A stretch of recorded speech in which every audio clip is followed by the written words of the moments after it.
Hey everybody, Peter Green from Agile for All, coming to you with your daily dose of Agile. Today's Tuesday, which means it's Top of Mind Tuesday. I get to talk about whatever I want. And today I'm thinking about, I'll tell you what's top of mind. It's jazz again, I know.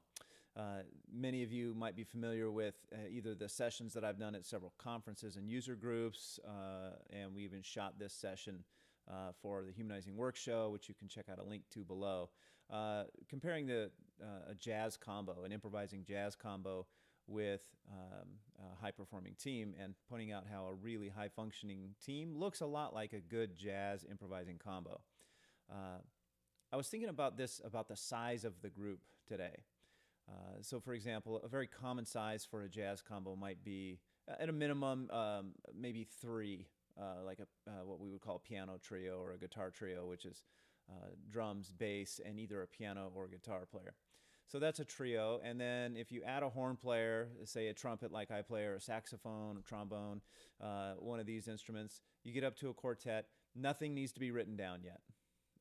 We can play together without writing anything down.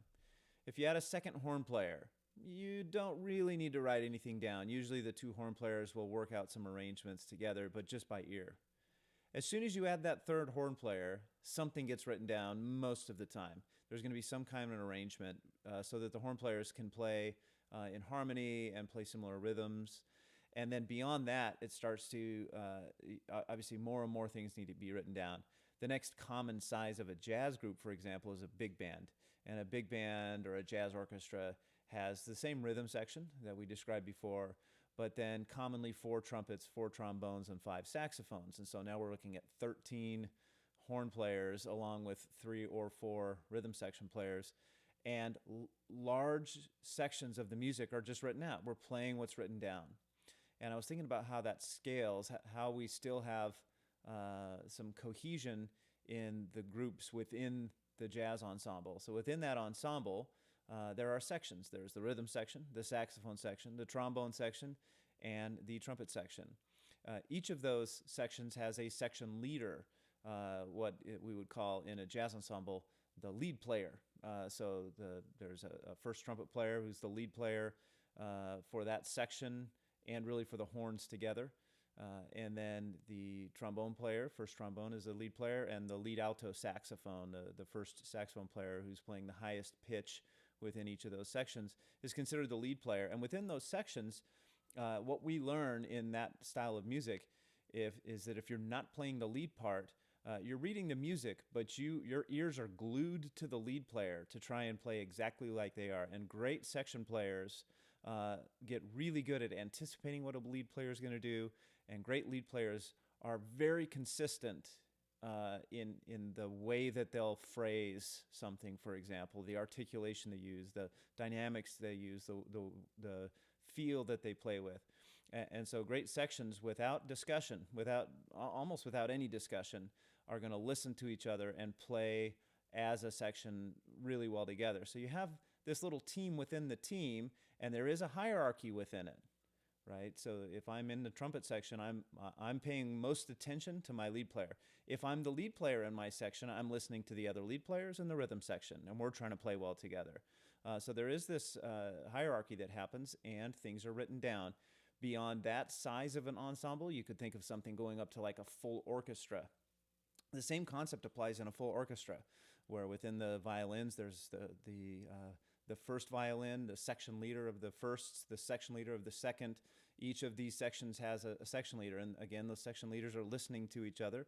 And in an orchestra, almost every time you're going to have a conductor as well. And so we have there is a hierarchy that happens in those types of ensembles. And there's usually less improvisation the larger it gets.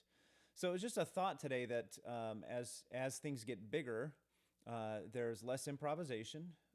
We create hierarchies of almost teams within teams, and then leaders of those teams that are paying close attention to each other.